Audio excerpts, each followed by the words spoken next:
Quiero aprender a escucharte. Quiero saber qué es amarte. De tu verdad yo saciaré.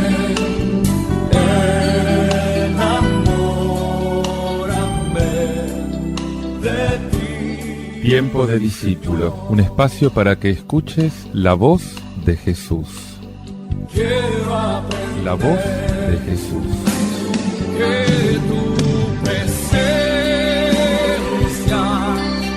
me inunde. Haz de mí uno de nuevo. Cámbiame, renuévame, enamórame,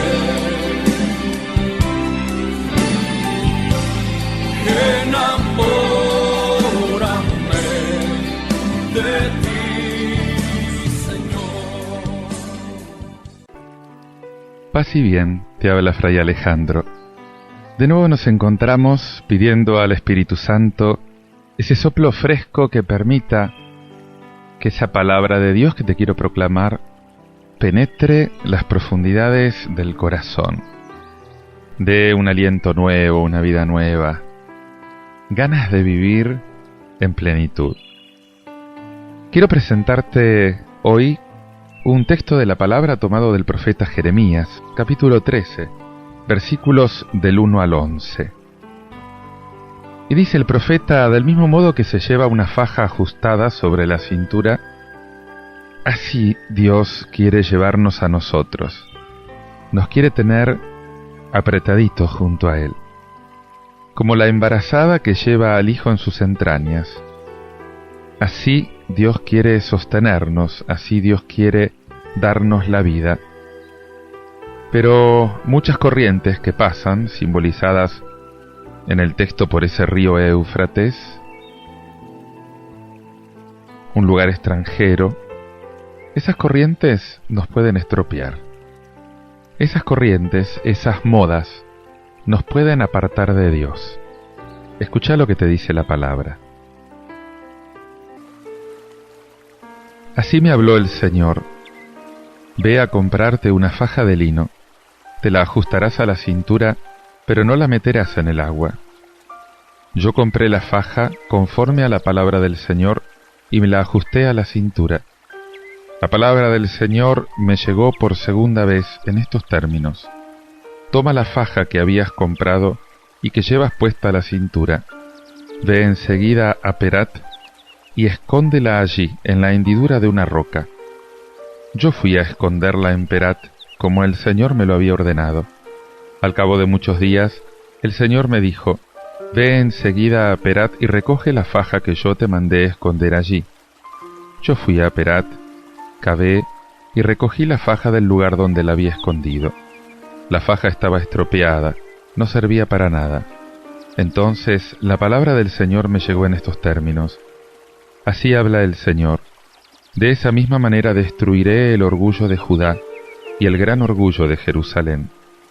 Este pueblo malvado que se niega a escuchar mis palabras, que sigue los impulsos de su corazón obstinado, que va detrás de otros dioses para servirlos y postrarse delante de ellos, será como esta faja que ya no sirve para nada.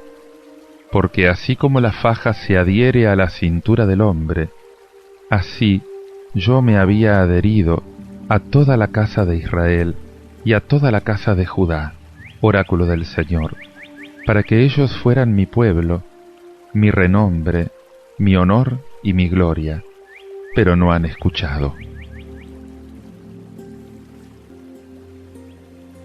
Los profetas no solamente hablan con sus palabras, los profetas hablan con su vida. Vimos a Oseas, vimos a Isaías proclamar un mensaje simbólico a través de sus hijos, por ejemplo.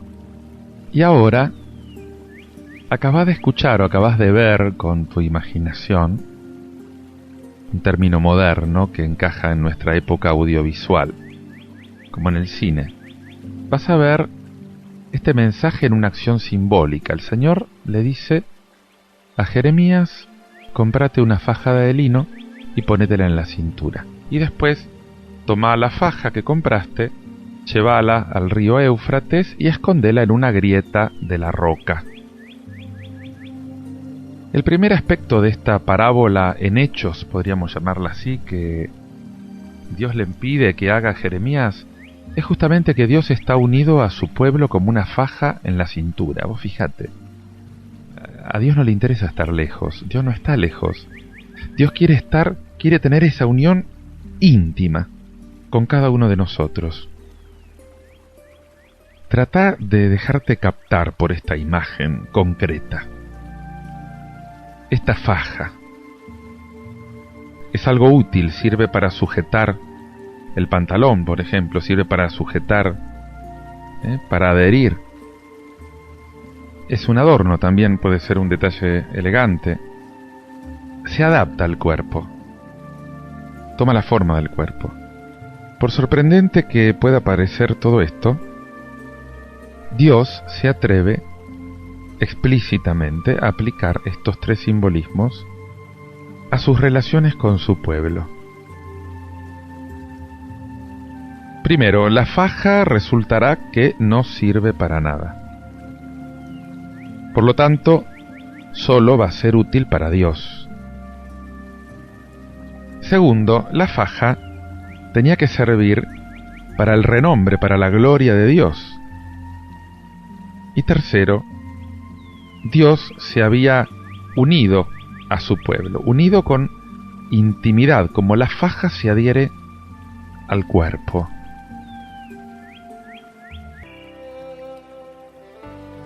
Y pasaron muchos días cuando el Señor le dijo entonces al profeta: levántate y vete al Éufrates y ahí recoge la faja, esa que te mandé que escondieras. Y el profeta dice: y fui allí, y he aquí que se había echado a perder, la faja ya no valía para nada. El segundo aspecto de esta parábola es ese anuncio simbólico de la deportación. El Éufrates es el río de Babilonia y de Asur, esas grandes potencias del este que permanentemente están amenazando a Israel. Algunos piensan que Jeremías de hecho escondió su faja en el curso del río Fará, que fluye a unos 6 kilómetros al norte de Anatot, que es su pueblo natal. Y el nombre de ese riachuelo, Fará, es Peral en hebreo, y evoca al Éufrates. Y ahí es donde viene la lección. Dios le dice: del mismo modo voy a echar a perder esa soberbia de Jerusalén. Ese pueblo malvado que rehúsa oír las palabras de Dios, que camina según la dureza de su corazón y que va en pos de otros dioses para servirlos. Dice el Señor que este pueblo sea como esa faja que no vale para nada. Ser un pueblo utilizable, un pueblo útil para Dios, esto es lo importante. Y con este comentario Jeremías está sugiriendo que el papel, que la utilidad del pueblo creyente, ¿cuál es? Es escuchar a Dios. Cuando el pueblo le da la espalda a Dios, deja de escucharlo, deja de ser el pueblo de Dios, deja de representar a Dios. La pregunta es: ¿y para qué sirve? Y acá me tengo que preguntar yo: ¿soy una persona que escucha a Dios? ¿Cuál es mi capacidad de atención a la palabra de Dios? En la escritura, en la vida corriente. ¿Tengo también un corazón endurecido que va en pos de los ídolos de nuestro tiempo, que se hace esclavo de toda clase de cosas? En ese caso, para Dios no valgo nada. Si la sal se vuelve insípida, dice el Evangelio, ya no puede dar gusto. ¿Para qué sirve? Dice Jesús, no sirve para nada. Se tira, se pisotea. Lo tenés en Mateo 5:13.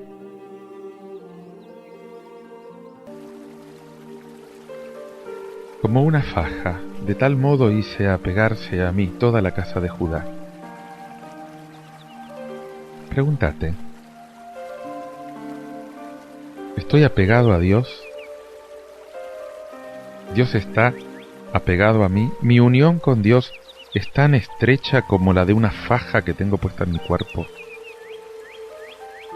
Y dice el Señor, y lo hice para que fuese mi pueblo, para que fuese mi honor, mi gloria. Y no escucharon. No escucharon. La comunidad creyente tendría que ser el honor de Dios. Hoy diríamos la publicidad de Dios, su atractivo. Porque tendría que resultar tan hermosa que la gente se pregunte por Dios y quisiera estar con Él.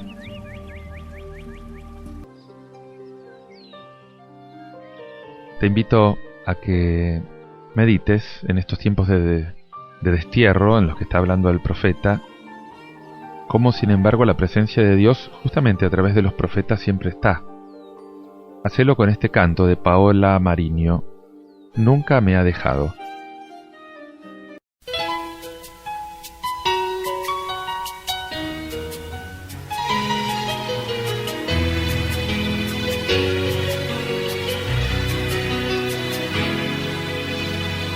Cuando estoy así, cansada, y mi corazón desmaya cada día, cuando busco hermanos que me apoyen y no encuentro a nadie que me ayude, ahí es cuando Cristo está más cerca. Ahí es cuando se siente el poder de Dios. Nunca, nunca me ha dejado. Nunca me ha desamparado. Menos cuando estoy en prueba. Menos en mi soledad.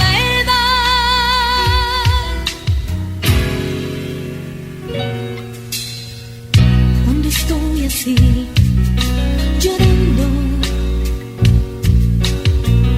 y parece que no dejo de llorar. Bienaventurados los que lloran, porque ellos recibirán consolación.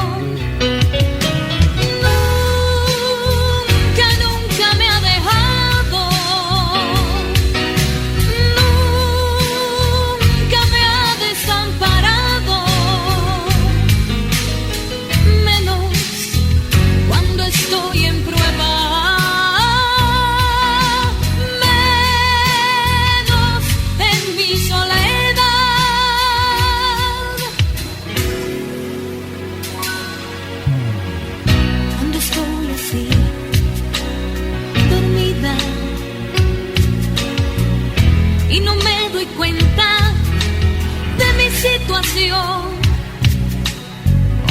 cuando ya he perdido mi primer amor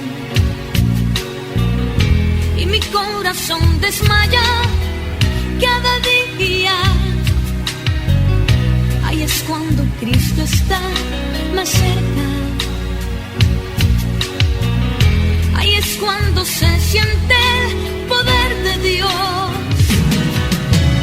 Nunca, nunca me ha dejado. Nunca me ha desamparado. Menos cuando estoy en prueba.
Te invito ahora a que escuches un evangelio tomado del Evangelio de San Mateo, capítulo 13, versículos 31 al 35. Jesús acá nos habla del grano de mostaza. Ese grano que es tan pequeño que cuesta creer que de allí salga una gran planta. Es casi como una cabecita de alfiler. En esa pequeñez casi imperceptible, se esconde la grandeza del reino de Dios. En ese comienzo diminuto está encerrada la energía que se va a desplegar. El reino de Dios es así. Tiene un poder que para muchos puede pasar inadvertido, pero que sin embargo está allí, está ahí, creciendo. Escucha lo que te dice San Mateo. Jesús propuso a la gente esta parábola. El reino de los cielos se parece a un grano de mostaza que un hombre sembró en su campo. En realidad, esta es la más pequeña de las semillas, pero cuando crece es la más grande de las hortalizas y se convierte en un arbusto de tal manera que los pájaros del cielo van a cobijarse en sus ramas. Después les dijo esta otra parábola. El reino de los cielos se parece a un poco de levadura que una mujer mezcla con gran cantidad de harina, hasta que fermenta toda la masa. Todo esto lo decía Jesús a la muchedumbre por medio de parábolas, y no les hablaba sin ellas, para que se cumpliera lo anunciado por el profeta. Hablaré en parábolas, anunciaré cosas que estaban ocultas desde la creación del mundo. Continúa el discurso parabólico de Jesús con dos parábolas con un paralelismo marcado en torno especialmente al misterio del reino de Dios. La del grano de mostaza y la de la levadura en la masa, que también están en Lucas 13:18. Este texto del Evangelio concluye con una cita de la Escritura de cumplimiento, justamente para apoyar ese lenguaje parabólico que le podríamos llamar de Jesús, tomada del Salmo 78, dice: así se cumplió el oráculo del profeta, abriré mi boca diciendo parábolas, anunciaré lo secreto desde la fundación del mundo. Estas parábolas justamente son una forma de revelación, no de ocultamiento. Es un modo de hacer que el mensaje pueda llegar a más personas. Y fíjate que ambas parábolas, al igual que la del sembrador y la de la semilla que crece por sí sola, son parábolas de contraste. O sea, ambas coinciden en acentuar esta desproporción que existe entre los principios insignificantes del reino y ese final esplendoroso. Y aún así, cada una de las dos parábolas tiene un matiz propio. La del grano de mostaza habla del crecimiento del reino en extensión, y la de la levadura habla del crecimiento en intensidad. Lo mismo que ese arbusto frondoso del arbolito de mostaza, que puede alcanzar incluso hasta 3 metros de alto en la región del lago de Tiberíades, ya está en germen en esa semilla tan diminuta, que es grande como la cabecita de un alfiler. También así el reino ya está presente en el ministerio apostólico de Jesús, en el ministerio apostólico de la Iglesia, a pesar de la pobreza de los comienzos. Es la enseñanza básica justamente de esta parábola, y de esta manera Cristo justifica su método misionero que no responde a las expectativas de triunfalismo y de espectacularidad con que los judíos se imaginaban esa irrupción del reino de Dios en la era del Mesías. Y sin embargo, como el evangelista escribe posteriormente al ministerio apostólico de Jesús, muchos años después, él ya puede comprobar, él ya está viendo, junto con esa comunidad primitiva, esta primera expansión del reino de Dios, del Evangelio de Jesús. Y en las ramas de este arbolito ya se pueden anidar los pájaros, Es una alusión evidente a la incorporación de los pueblos paganos a la Iglesia. La segunda parábola es la parábola de la levadura en la masa. Esa levadura que es capaz de fermentar hasta 3 medidas de harina, que es el pan suficiente para 100 personas.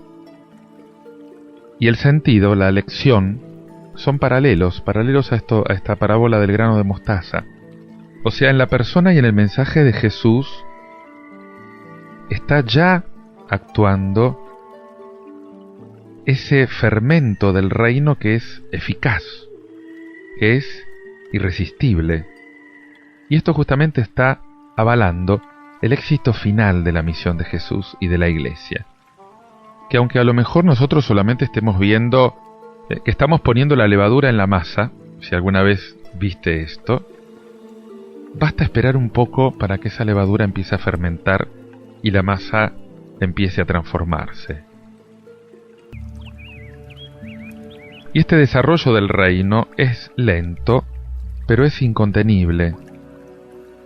La manifestación plena del reino en toda su fuerza, en todo su esplendor, va a tener lugar en la etapa final de la historia. Pero el reino ya está presente en la acción de Dios, que es el único que salva, no por la fuerza, sino que salva mediante esta paradoja de esta debilidad lenta con la que va creciendo el reino de Dios, tanto dentro de nosotros como fuera de nosotros.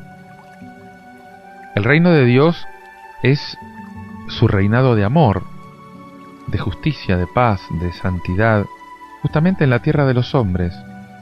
Es esa soberanía de la voluntad de Dios, de ese imperio amoroso del designio salvador de Dios en la vida de cada persona, de cada hombre, de cada mujer.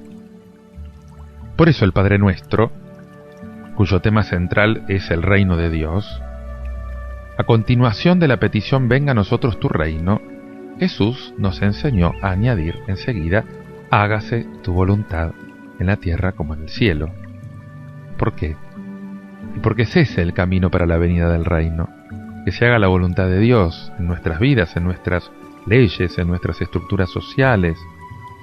Si esto se consigue en nuestra vida personal, familiar, comunitaria, se realizó lo más importante, se realizó lo más fundamental de nuestra condición de discípulos de Cristo. Y después va a venir lo demás. Eso que se nos va a dar por añadidura, ese pan de cada día. El reinado de Dios es una realidad oculta, casi imperceptible en su desarrollo. Es lento como las plantas. Y nuestro ojo no puede verlo, nuestro oído no puede percibirlo en el instante en que se está produciendo. Solamente con comprobaciones distanciadas en el tiempo podemos verificar este crecimiento, como pasa con los niños, con las plantas, con los árboles. Sin embargo, el creyente nunca tiene que gratificar el desaliento ni el pesimismo derrotista. Porque el reinado de Dios llega indefectiblemente y llega gracias a Cristo resucitado y a su Espíritu Santo. Y por eso hay razones para una esperanza realista, una esperanza que no confunde el avasallamiento con la efectividad, que no confunde la utopía de una iglesia impecable y perfecta con esas limitaciones obvias, tan humanas. Si esperamos demasiado de una iglesia santa y pecadora simultáneamente, vamos a quedar frustrados y con mucha amargura, incluso descorazonados, porque solo Dios es santo, y la perfección absoluta solamente existe en Dios. Ora un momento conmigo. Bendigo tu nombre, Padre Santo, porque Cristo inauguró tu reino de amor entre nosotros. Con esos medios pobres que vos preferís para tus obras, sin grandes espectáculos, sin impaciencia, sin avasallamiento. Y así nos mostró la fuerza interior del reino. Nos mostró que esa fuerza solo necesita servidores pobres e incondicionales. Te pido que me enseñes, Señor, a rezar siempre ese venga a nosotros tu reino, y que se cumpla tu voluntad en nuestras vidas, Señor. Señor, te pido que tu pueblo, que la Iglesia, pueda ser en el mundo ese sacramento, ese germen, ese principio de tu reinado, hasta alcanzar un día el reino consumado en la gloria. Amén. Te invito ahora a continuar esta oración con este canto de Berenice Smith. Tu gracia me guía.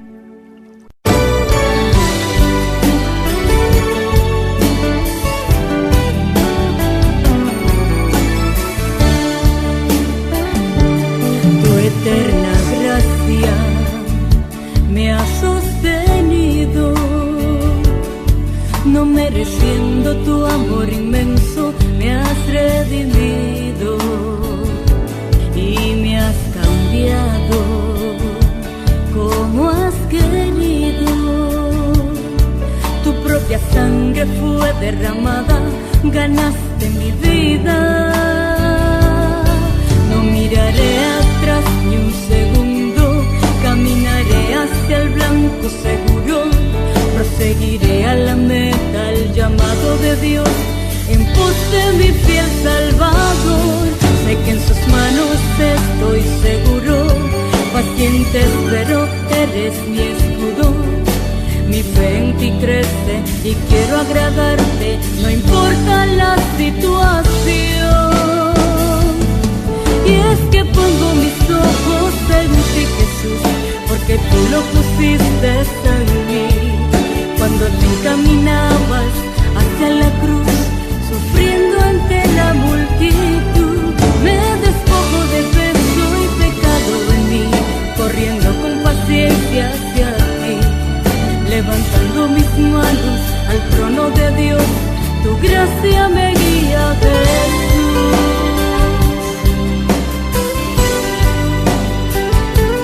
Tu eterna gracia me ha sostenido, no mereciendo tu amor inmenso, me has redimido y me has cambiado como has querido. Tu propia sangre fue derramada, ganaste mi vida.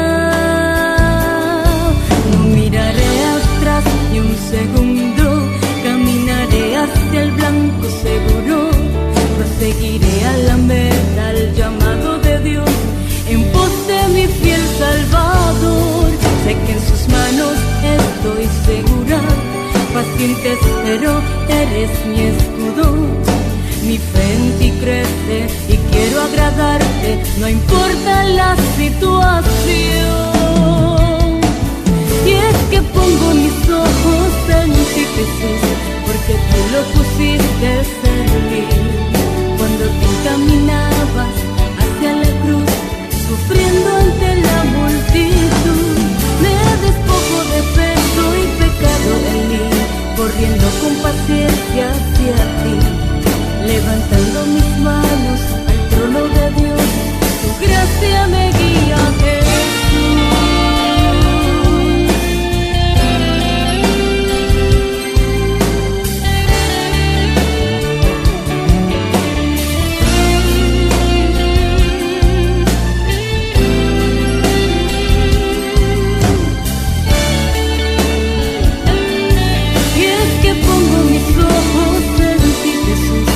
Que tú lo pusiste en mí.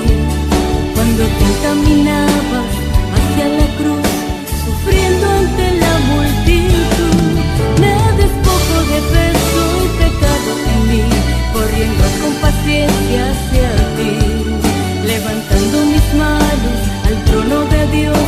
Tu gracia me guía, Jesús.